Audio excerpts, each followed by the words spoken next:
ओम नमः शिवाय। जय महाकाल। दोस्तों, जेठ मास के शुक्ल पक्ष में पड़ने वाली निर्जला एकादशी साल की सबसे अच्छी एकादशी मानी जाती है। कहते हैं इस दिन किए गए दान पुण्य से महापुण्य की प्राप्ति होती है। साल 2023 में निर्जला एकादशी कब रहेगी, 30 मई की या 31 मई की, व्रत का पारण कैसे करें, कैसे निर्जला एकादशी व्रत रखा जाता है, कैसे पूजा करनी चाहिए और किन किन चीज़ों का दान निर्जला एकादशी के दिन हमारे लिए स्वर्ग के द्वार खोलता है। दोस्तों, हिंदू धर्म में निर्जला एकादशी व्रत सबसे अच्छा व्रत माना जाता है। पंचांग के अनुसार साल में 24 और अधिक मास में 25 एकादशी आती हैं। कहते हैं एकादशी व्रत में माँ लक्ष्मी और भगवान विष्णु की पूजा अर्चना करनी चाहिए। वैसे तो लोग साल में पड़ने वाली सभी एकादशी का व्रत रखते हैं, लेकिन जेठ मास के शुक्ल पक्ष में पड़ने वाली निर्जला एकादशी का फल विशेष रूप से पुण्यदायी माना जाता है। धार्मिक मान्यता के अनुसार जो व्यक्ति निर्जला एकादशी का व्रत रखते हैं उन्हें साल की 24 एकादशी व्रत का फल मिलता है। एकादशी को निर्जला एकादशी इसलिए कहा जाता है क्योंकि इस व्रत में पानी की एक बूंद तक नहीं पी जाती। ये व्रत खाने के साथ साथ अन्न के साथ साथ पानी का संयम भी सिखाता है। निर्जला एकादशी व्रत में पानी पीना वर्जित माना जाता है। हिंदू पंचांग के अनुसार एकादशी तिथि 30 मई को दोपहर 1:07 से शुरू होगी और एकादशी तिथि का समापन 31 मई को दोपहर 1:45 पर होगा। निर्जला एकादशी के दिन कई शुभ संयोग बन रहे हैं। इस दिन सर्वार्थ सिद्धि का शुभ योग बन रहा है। सर्वार्थ सिद्धि योग का समय रहेगा सुबह 5:24 से सुबह 6 बजे तक 31 मई को रहेगा। तो निर्जला एकादशी का व्रत उदय तिथि के अनुसार 31 मई को मनाया जाएगा। व्रत पारण का समय, व्रत का जो पारण होता है वो भी आपको शुभ मुहूर्त शुभ समय में करना चाहिए।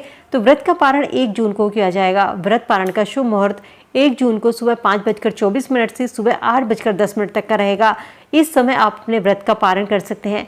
एकादशी के दिन भगवान विष्णु के मंत्र का जाप पूरे विधि विधान के साथ करना चाहिए। इस दिन सुहागन महिलाओं को अखंड सौभाग्य की कामना के लिए जल से भरे हुए मटके का दान करना चाहिए। धार्मिक मान्यता के अनुसार निर्जला एकादशी का व्रत करने से सभी पापों से मुक्ति मिलती है। कहते हैं मात्र एक निर्जला एकादशी का व्रत करने से व्यक्ति अपने लिए स्वर्ग के द्वार खोलता है। इस एकादशी व्रत को सबसे पहले भीम ने किया था, तभी से इस एकादशी को भीमसेन एकादशी के नाम से भी जाना जाता है। चलिए अब जानते हैं निर्जला एकादशी की पूजा विधि किस तरीके से करनी है। एकादशी के दिन सुबह ब्रह्म मुहूर्त में उठकर नहा धोकर आपको भगवान विष्णु का ध्यान करना है। भगवान विष्णु के लिए एक चौकी पर आप पीले रंग का या लाल रंग का कपड़ा बिछा लीजिए। उस पर भगवान विष्णु के साथ साथ माँ लक्ष्मी की प्रतिमा स्थापित कीजिए। भगवान विष्णु की प्रतिमा पर गंगा जल छिड़ककर उनको स्वच्छ कर लीजिए। इसके बाद में आपको खुद भी पीले रंग के वस्त्र पहनने हैं और साथ ही भगवान विष्णु की पूजा में पीले रंग के फूल अर्पित करें। पीले रंग की मिठाई का उनको भोग लगाइए। भगवान विष्णु की पूजा में तुलसी दल शामिल करना ना भूलें। इसके बाद भगवान विष्णु को आप सात्विक भोजन का भोग लगाइए। भगवान विष्णु को आरती कीजिए, धूप दीप नैवेद्य दिखाइए। इसके बाद में ओम नमः भगवते वासुदेवाय मंत्र का कम से कम 108 बार आपको जाप करना है। पूजा करने के बाद में आपको कथा सुननी है। इस दिन जल नहीं पीना है, जल ग्रहण करना वर्जित माना जाता है। व्रत की समाप्ति के बाद यानी कि द्वादशी के दिन ही आपको व्रत का जब आप पारण कर लेते हैं उसके बाद ही जल पीकर अपने व्रत को खोलना चाहिए।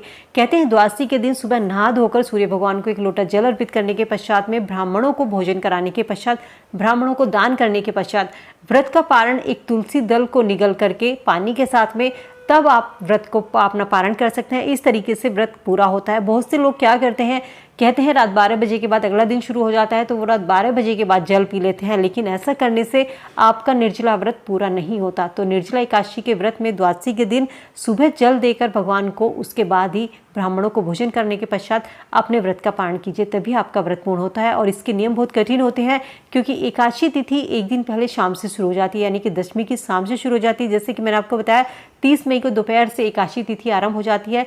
तो आपको जो एकादशी व्रत के नियम है उनका पालन दशमी तिथि की शाम से ही करना चाहिए। इस दिन आपको ब्रह्मचर्य का पालन करना चाहिए। शाम के समय से ही कोशिश कीजिए आप तामसिक भोजन से परहेज रखें, मांस मदिरा का सेवन ना करें, ये चावल ना खाएं। एकादशी के दिन चावल नहीं खाना चाहिए। एकादशी के दिन चावल खाने से माना किया जाता है। कहते हैं इस दिन व्रत करते समय किसी के प्रति भी मन में बुरे विचार नहीं लाने चाहिए। यदि आपसे कोई गलती भी हो गई है तो सूर्य भगवान से अपनी गलती के लिए क्षमा याचना जरूर करें। एकादशी के दिन दान का विशेष महत्व होता है। इस दिन किसी जरूरतमंद को, गरीब व्यक्ति को अन्न, धन और जूते चप्पल का दान जरूर कीजिए। यदि आप धन का दान नहीं कर सकते हैं तो इस दिन शरबत का दान जरूर करें। मिट्टी के पात्र में जल भरकर गुड़ या शक्कर डालें। इसके बाद सफेद कपड़े से इस पात्र को ढककर ब्राह्मणों को या राहगीरों को, किसी को भी आप इसका दान कीजिए। गरीब को दान कर दीजिए, जरूरतमंद व्यक्ति को दान कर दीजिए, क्योंकि इस दिन जल का दान सबसे बड़ा दान माना जाता है। कहते हैं एकादशी के दिन जो भी दान किया जाता है, हवन किया जाता है, पूजन किया जाता है, इसके पुण्य का फल मनुष्य को अनेक जन्मों जन्मों तक मिलता है। एकादशी के दिन जल का दान सबसे अच्छा क्यों माना जाता है? कहते हैं एकादशी का व्रत जल के महत्व को दर्शाता है। जेठ मास में पड़ने के कारण शीतलता प्रदान करने वाली वस्तुओं का दान सबसे अच्छा माना जाता है। कहते हैं इस महीने में तेज गर्मी पड़ती है और सूर्य अपनी पूर्ण गर्मी पर होता है, इसलिए निर्जला एकादशी पर गर्मी से राहत दिलाने वाली वस्तुओं का दान सबसे शुभ माना जाता है। बहुत से लोग इस दिन गायों का दान करते हैं, स्वर्ण दान करते हैं, लेकिन आप अपने सामर्थ्य के अनुसार किसी सुयोग्य ब्राह्मण को जूते दान कर दीजिए। जूते दान करना भी सबसे अच्छा माना जाता है। इस दिन जूते दान करने वाला व्यक्ति सोने के विमान में बैठकर स्वर्ग लोक को जाता है। व्रत में अन्न का दान करना, छाते का दान करना, बिस्तर का दान करना, वस्त्र दान करना का महत्व सबसे अधिक बताया गया है। कहते हैं निर्जला एकादशी का व्रत करने से व्यक्ति को परम पुण्य की प्राप्ति होती है। इस दिन आप गुड़ चने का दान भी कर सकते हैं। गुड़ चने का दान भी शुभ माना जाता है। इस दिन जूता, छाता, पंखा दान करना भी शुभ माना जाता है। खरबूजे का दान कर सकते हैं, आम का दान कर सकते हैं। जो चीज़ें गर्मी से राहत दिलाती है उन चीज़ों का दान करना एकादशी के दिन सबसे अच्छा माना जाता है। लोग अपने सामर्थ्य के अनुसार गाय दान करते हैं, सोना दान करते हैं, लेकिन यदि आप सामर्थ्य नहीं है तो आप एक पानी का मटका जल से भरा हुआ शक्कर डालकर ब्राह्मण को दान कर दीजिए। ये दान आपको 100 गायों के दान का साल की 24 एकादशी दान के पुण्य के बराबर के फल की प्राप्ति देता है। एकादशी तिथि में भगवान विष्णु को समर्पित होती है और इस दिन तुलसी की पूजन करने से भगवान विष्णु प्रसन्न होते हैं, क्योंकि भगवान विष्णु को तुलसी सबसे अधिक प्रिय है। भगवान विष्णु के भोग में तुलसी दल शामिल कर लीजिए, उनकी पूजा में तुलसी दल शामिल जरूर करें। बिना तुलसी के भगवान विष्णु की पूजा, भगवान विष्णु का भोग अधूरा माना जाता है। तो शाम के वक्त तुलसी के पेड़ के नीचे घी का दिया जरूर जलाएं। भगवान विष्णु का सहस्त्र नाम का पाठ करें। ऐसा करने से आपके घर में कभी भी धन की कमी नहीं होगी। आपके घर में मां लक्ष्मी का स्थिर वास रहेगा। आपके ऊपर जो कर्ज है उस कर्ज से आपको मुक्ति मिलेगी। आपके व्यापार में वृद्धि होगी, आपकी जॉब में आपका प्रमोशन होगा। लेकिन आपको एकादशी का व्रत करते समय इन नियमों का पालन जरूर करना है। छोटी छोटी सी गलतियां होती हैं जो हम जाने अनजाने कर जाते हैं और जिनका हमको पता भी नहीं चलता। तो कोशिश करना है कि एकादशी के दिन आप चावल ना खाएं, किसी को अपशब्द ना कहें। यदि आपके द्वार पर कोई भिक्षुक भीख मांगने आता है तो उसे दान जरूर करें। यदि कोई नहीं भी आता है तब भी आप ब्राह्मणों को दान जरूर करें। अपनी सामर्थ्य के अनुसार जूता, चप्पल, पंखा, छाता, मटका, कुछ भी चीज़ का आप दान कर सकते हैं। ये व्रत दान के लिए सबसे अच्छा माना जाता है। इस दिन कोशिश कीजिए तामसिक भोजन से परहेज करें, तामसिक चीज़ों से दूर रहें, मांस मदिरा का सेवन ना करें, किसी को अपशब्द ना कहें, किसी के प्रति मन में बुरे विचार ना रखें। और एकादशी व्रत जो होता है सबसे कठिन होता है। यदि आप बूढ़े हैं, आप बीमार रहते हैं, व्रत नहीं कर सकते हैं, तो आप जल भी पी सकते हैं। जल पीकर भी आप अपना निर्जला एकादशी का व्रत कर सकते हैं। लेकिन जल पीने का सही तरीका होता है कि आप पशुवत जल पिए। भगवान विष्णु के मंत्र का ओम नमो नारायणा, इस मंत्र का कम से कम आपको 12 बार जाप करना है। और एक थाली में, तांबे की थाली ले लीजिए, पीतल की थाली, उसमें जल भरकर पशुवत आपको जल पीना है। यानी आपके दोनों कोहनी और दोनों घुटने जमीन पर टिके होने चाहिए। इस तरीके से आप जल पी सकते हैं। ऐसा नहीं है कि आपको अपने शरीर को कष्ट देना है।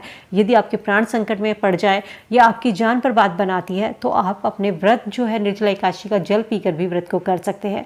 तो उम्मीद करती हूँ वीडियो में दी गई जानकारी दोस्तों आप सबके लिए यूजफुल होगी। वीडियो से आप लाभ जरूर उठाएंगे। वीडियो अगर पसंद आई तो फ्रेंड फैमिली के साथ में लाइक शेयर जरूर कीजिए। चैनल पे पहली बार मेरी आवाज़ सुन रहे हैं, सब्सक्राइब करके बेल आइकन जरूर प्रेस कर ले ताकि ऐसी और वीडियो आपको समय से मिल सके। तो चलिए मिलते हैं नए वीडियो में नई जानकारी के साथ। तब तक स्वस्थ रहिए, खुश रहिए, लेकिन वीडियो को ज़्यादा से ज़्यादा लाइक शेयर ज़रूर कीजिए ताकि और कोई भी यदि एकादशी का व्रत करता है तो उसे भी इन चीज़ों का लाभ मिल सके।